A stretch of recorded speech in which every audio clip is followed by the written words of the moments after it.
एक महत्वपूर्ण जानकारी, एक आग्रह, और जिस व्यक्ति के लिए मैं यहाँ पर आया हूँ उनके साथ मेरे क्या संबंध रहे, ये तमाम बातें आप लोगों से साझा करने आया। आप सब जानते हैं कि देश भर में 4 चरण के चुनाव हो चुके हैं और इन 4 चरण के चुनाव में जो रुझान सामने आ रहे हैं, एक बात तय है कि इन 4 चरण के चुनाव में ही भारतीय जनता पार्टी, एनडीए की हमारी सरकार और मौजूदा प्रधानमंत्री जी तीसरी बार देश के प्रधानमंत्री बनना तय है। उसमें कहीं कोई कमी नहीं। इन 4 चरणों में ही प्रधानमंत्री जी तीसरी बार देश के प्रधानमंत्री बनने जा रहे हैं। आने वाले चरणों में तो अब ये जीत का लक्ष्य 400 से कितना पार जाता है, ये आने वाले मतदान तय करने वाले। साथियों, जब हमारे प्रधानमंत्री जी का तीसरी बार देश का प्रधानमंत्री बन जाता है तो ऐसे में हम सबकी जिम्मेदारी बढ़ जाती है। पूर्वी चंपारण लोकसभा के एक एक मतदाता की जिम्मेदारी बढ़ जाती है कि आप यहाँ से एक ऐसे शख्स को जिताकर भेजें, एक ऐसे व्यक्ति को आप यहाँ से जिताकर भेजे जो जीतने के बाद 4 तारीख को जब ईवीएम मशीन खुलेंगी और परिणाम जब सामने आएंगे और प्रधानमंत्री जी जब तीसरी बार देश के प्रधानमंत्री बन जाएंगे तो आपका प्रतिनिधि करने वाला व्यक्ति प्रधानमंत्री जी के बगल में बैठने वाला व्यक्ति हो, उनके साथ बैठकर आप लोगों की योजनाओं को पारित कराने वाला व्यक्ति। ये बात किसी से छुपी नहीं है। मेरे अभिभावक आदरणीय राधा मोहन सिंह जी के कितने मधुर और कितने खूबसूरत संबंध हमारे प्रधानमंत्री आदरणीय नरेंद्र मोदी जी के साथ रहा। उन्होंने व्यक्तिगत तौर पर आदरणीय राधा मोहन सिंह जी को हमेशा अपने संरक्षण में रखकर आगे बड़ी से बड़ी जिम्मेदारियां देने का काम किया। तो जहां एक तरफ आदरणीय राधा मोहन सिंह जी हैं तो वहीं दूसरी तरफ प्रधानमंत्री जी का ये हनुमान भी है जिससे प्रधानमंत्री जी उतना ही प्यार करते हैं। आज हम 2 लोग आपसे बस ये आग्रह करने आए कि जरूरी है आने वाले दिनों में जब बिहार से जब ईवीएम की मशीनें खुलेंगी तो बिहार की 40 की 40 सीटें प्रधानमंत्री जी के खाते में जानी चाहिए। यह आग्रह आप लोगों से करने आया, जिसमें सबसे महत्वपूर्ण सीटों में से एक पूर्वी चंपारण की हमारी सीट। आज अपने मोतिहारी के तमाम साथियों से बस ये आग्रह करने आया हूं कि जहां एक तरफ हमारे प्रधानमंत्री जी जिनका तीसरी बार देश का प्रधानमंत्री बनना जरूरी है। आज से पहले हम में से कोई नहीं जानता था कि भारत की अर्थव्यवस्था कौन से पायदान पर है। पहली बार देश में एक ऐसे प्रधानमंत्री आए जिन्होंने भारत की अर्थव्यवस्था को मजबूत करने का काम किया। आज हम लोग गर्व से कहते हैं कि दुनिया की 5वीं सबसे बड़ी अर्थव्यवस्था भारत की है। भारत की जब अर्थव्यवस्था मजबूत होती है तो भारत के हर राज्य का राजस्व बढ़ता है, हर क्षेत्र का आर्थिक विकास होता है, हर गरीब व्यक्ति के हाथ में ज्यादा कमाई आती है, प्रति व्यक्ति आय में इजाफा होता है। और यही कारण है कि पिछले 10 सालों में 25 करोड़ से ज्यादा लोग गरीबी रेखा से बाहर निकले।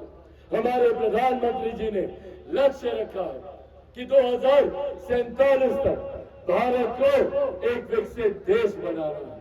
भारत विकसित देश तब बनेगा जब भारत का हर एक राज्य, बिहार जैसा राज्य जब विकसित राज्य बनेगा, जब बिहार का हर एक जिला विकसित, हर एक पंचायत विकसित, बिहार का हर एक गांव जब विकसित बनेगा, तब जाकर हमारा देश 2047 तक एक विकसित देश बनेगा। और इसकी नींव में हमारे प्रधानमंत्री जी ने कार्य करना भी शुरू कर दिया। महिलाएं यहाँ पर मौजूद हैं। आज से पहले किसी प्रधानमंत्री ने महिलाओं के सम्मान की चिंता नहीं की। पहली बार देश में एक ऐसे प्रधानमंत्री आए जिन्होंने महिलाओं के सम्मान की चिंता करते हुए उनके लिए शौचालय का निर्माण किया। उज्ज्वला योजना घर घर पहुंचाकर चूल्हे चौके से होने वाले स्वास्थ्य पर हानिकारक प्रभाव से महिलाओं को बचाने का काम किया। कोई गरीब व्यक्ति आर्थिक अभाव में इलाज से वंचित न रह जाए, 5-5 लाख रुपए का मुफ्त इलाज आयुष्मान योजना के तहत कराने का प्रावधान हमारे प्रधानमंत्री जी ने किया। हमारे प्रधानमंत्री जी ने आज हम लोग को गर्व होता कि देश की ही नहीं दुनिया की सबसे बड़ी गरीब कल्याण की योजना, जिसका श्रेय मैं मेरे नेता, मेरे पिता आदरणीय रामविलास पासवान जी को भी देता हूँ, जिसमें यकीनन भूमिका आदरणीय राधा मोहन सिंह जी की भी रही। कृषि मंत्री के तौर पर इन्होंने भी इसमें एक अपनी अहम भूमिका देने का काम किया और आज देश भर में प्रधानमंत्री गरीब जन कल्याण अन्न योजना के तहत देश भर में 81 करोड़ लोगों को मुफ्त में राशन दिया जा रहा है। ये सिर्फ हमारे प्रधानमंत्री आदरणीय नरेंद्र मोदी जी, जब प्रधानमंत्री जी ने सरहद से हमारी सीमाओं को सुरक्षित रखा तो अंतरिक्ष के माध्यम से देश को विकास की राह पर आगे बढ़ाने का काम किया। हमारे प्रधानमंत्री जी जहाँ एक तरफ गरीबों को मुख्य धारा के साथ जोड़ने की सोच के साथ आगे बढ़ रहे हैं, तो वहीं कई विपक्षी दल भी, कई विपक्षी नेता हैं जो गठबंधन बनाकर आप लोगों के बीच आएंगे, बड़ी बड़ी बातें करेंगे। कांग्रेस, राजद, इनके घटक दल ये लोग आएंगे और बड़ी बड़ी बातें करेंगे, पर याद रखिएगा कौन है ये लोग? ये वही लोग हैं जो 90 के दशक में लाठी में तेल पिलाने का काम करते थे। ये वही लोग हैं जो नौकरी के बदले हम लोगों की जमीन हड़पने का काम करते थे। 55 साल तक कांग्रेस सत्ता में रही, 15 साल तक राजद सत्ता में रही। चाहते तो आज बिहार के एक एक गांव को विकसित कर सकते थे, पर नहीं किया। इन्होंने अपने परिवार के अलावा किसी की चिंता करना इन लोगों ने जरूरी नहीं समझा। और जो नौकरी अभी तक आप लोगों से ये हथियाते थे, अब उसकी विधिवत व्यवस्था तैयार कर रहे हैं। आप सब लोगों ने सुना होगा इनहेरिटेंस टैक्स, अब विरासत पे टैक्स। चाचा सुनिएगा, इसका गंभीर विषय, विरासत पर टैक्स लगाएगी कांग्रेस और राजद। क्या है ये विरासत पर टैक्स? जितना जमीन जायदाद आप लोगों का है ना, जो भी गरीब किसान का छोटा से छोटा जमीन हो या गरीब मजदूर की जो भी संपत्ति हो, या चाची आप लोगों का जो गहना जेवर आप लोग रखी है ना घर पर, ये कांग्रेस राजद का लोग आएगा ना तो उसका 55% हिस्सा आप लोगों से छीन लेगा। उसका 55% हिस्सा अपनी संपत्ति में जोड़ देगा। ये विरासत कर, विरासत टैक्स कांग्रेस और राजद के लोग लाना चाहते हैं। और ये बात आप लोगों के बीच ना आए तो झूठ बोलने का काम करते हैं। क्या झूठ बोलते हैं? कभी बोलेंगे संविधान को खतरा है, कभी बोलेंगे आरक्षण को खतरा है, कभी बोलेंगे लोकतंत्र को खतरा है। ये लोग, ये कांग्रेस जैसे लोग लोकतंत्र की चिंता करेंगे, जिन्होंने सन 75 में आपातकाल लगाकर सही मायनों में लोकतंत्र की हत्या करने का काम किया। आज ये लोग लोकतंत्र के संरक्षक बनेंगे। और जो लोग संविधान और आरक्षण के खतरे की बात करते हैं, आज आप लोग के सामने मैं मेरे नेता, मेरे पिता आदरणीय रामविलास पासवान जी के संघर्षों की कसम खाकर आप लोगों से वादा करके जाता हूं कि जब तक चिराग पासवान जिंदा है, ना संविधान को कोई खतरा है, ना आरक्षण को कोई खतरा है। पर हाँ, खतरा है तो ऐसे ये जो महागठबंधन के महाठाक लोग हैं, इन लोगों से खतरा। ये लोग आएंगे ना तो जितनी गरीब कल्याण की योजना, हमको हाथ उठाकर बताइए कितने लोगों को 5-5 किलो अनाज हर महीने मिलता है? हाथ उठाकर बताइए। अनाज मिलता है ना चाची? मिल रहा है ना? छीन लेगा ये लोग। कांग्रेस आएगा ना, राजद का लोग आएगा ना, अनाज देना बंद कर देगा। ये लोग नहीं चाहता कि गरीब मुख्य धारा के साथ जुड़े। आप लोग का अनाज बंद कर देगा। 5-5 लाख रुपए का जो मुफ्त इलाज मिल रहा है ना, उसको बंद कर देगा। जितना उज्ज्वला, कृषि सम्मान निधि, सब योजना को ये लोग बंद कर देगा, क्योंकि ये लोग 55 साल में गरीब को आगे नहीं बढ़ाया। आज भी ये लोग नहीं चाहते। इन लोगों को जलन होती है कि काहे एक प्रधानमंत्री एक गांव में बैठे हुए महिला, एक गांव में बैठे हुए बुजुर्ग, एक गांव में जिंदगी व्यतीत कर रहे युवा की चिंता कर रहे। इसीलिए साथियों, आज आप लोगों से ये आग्रह कर रहे हैं कि हम सबको एकजुट होने की जरूरत है, एकत्रित होने की जरूरत है। और ये आह्वान खास तौर पे अपने नौजवान युवा साथियों से हम करेंगे। पहचानिए अपनी ताकत को।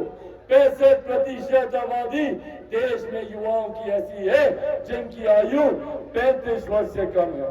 अगर हम एकजुट हो जाएं, अगर हम एकत्रित हो जाएं, तो दुनिया की कोई भी ताकत हम लोगों को आगे बढ़ने से नहीं रोक सकती। जरूरत है हमें एकजुट होने की। ये लोग हम लोग को जात पात धर्म मजहब में इतने सालों से बांटते हैं। आज प्रधानमंत्री जी के नेतृत्व में हम सब आगे बढ़ने का काम कर रहे हैं। आज प्रधानमंत्री जी ने तमाम विवादित मसलों को हल करने का काम किया। धारा 370 की बात हो या फिर भगवान श्री राम, लाल लल्लम राम लल्लम कैसे एक टेंट के नीचे 500 साल से विराजमान थे। धूप गर्मी आंधी तूफान में वहीं पर वो एक टेंट के नीचे राम लल्ला विराजमान थे। पहली बार देश में कोई ऐसे प्रधानमंत्री आए जिन्होंने अयोध्या में भव्य राम मंदिर का निर्माण करके भगवान श्री राम को उस भवन में पहुंचाने का काम। आदि आबादी महिलाओं को नारी शक्ति अधिनियम के तहत उचित प्रतिनिधित्व भारत की संसद में देने का काम किया। और उन्हीं की इसी सोच को आदरणीय राधा मोहन सिंह जी यहाँ पर जमीन पर उतारने का काम किया। साथियों, मेरे नेता, मेरे पिता आदरणीय रामविलास पासवान जी जब तक जीवित थे, वो अपने साथी, अपने भाई आदरणीय राधा मोहन जी के लिए हमेशा आप लोग के बीच आते थे, आप लोगों का आशीर्वाद मांगते थे। आज भी अगर वो जीवित होते तो यकीनन, पर आज क्योंकि वो इस दुनिया में नहीं है, मैं आप लोगों से विनम्र विनती करने आया हूँ कि आप सबका एक एक वोट जो राधा मोहन जी को जाएगा, वो मेरे पिता आदरणीय रामविलास पासवान जी के प्रति भी आप लोगों की सच्ची श्रद्धांजलि है। और आप सबका एक एक वोट यहाँ से आदरणीय राधा मोहन जी को भारत की संसद में भेजेगा, बल्कि हमारे प्रधानमंत्री आदरणीय नरेंद्र मोदी जी को तीसरी बार देश का प्रधानमंत्री बनाएगा। हमारे मुख्यमंत्री आदरणीय नीतीश कुमार जी को मजबूती देने का काम करेगा। आदरणीय जीतन राम मांझी जी को मजबूती देने का काम करेगा। आदरणीय उपेंद्र कुशवाहा जी को मजबूती देने का काम करेगा। और आप सबके बेटे, आप सबके भाई चिराग पासवान को भी आपका ये वोट मजबूती देने का काम करेगा। तो सब लोग तैयार है ना? आगामी 25 तारीख को जाइएगा ना? सब लोग जाइएगा? अकेले जाइएगा? अकेले नहीं जाना। तमाम युवा साथियों की जिम्मेदारी है ये। गांव से चाचा चाची, गर्मी है, धूप है, सबको लेकर जाना।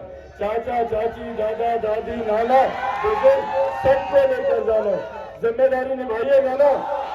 अपने अपने बूथ पर 100% मतदान करवाइएगा। कौन से छाप पर बटन दबाइएगा? कमल छाप पर।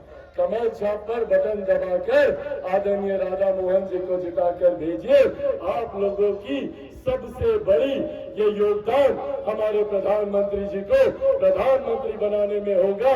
देश में 400 पार के लक्ष्य के साथ हम लोग आगे बढ़ रहे हैं। उसमें पूर्वी चंपारण का एक महत्वपूर्ण योगदान होना चाहिए। होगा ना? तो एक बार दोनों हाथ उठाकर जोरदार ताली मारकर अपना आशीर्वाद दे दो। एनडीए गठबंधन जिंदाबाद, एनडीए गठबंधन जिंदाबाद, एनडीए गठबंधन जिंदाबाद। बहुत बहुत धन्यवाद साथियों, जय हिंद जय भारत। मैं आग्रह करता हूँ भारतीय जनता पार्टी के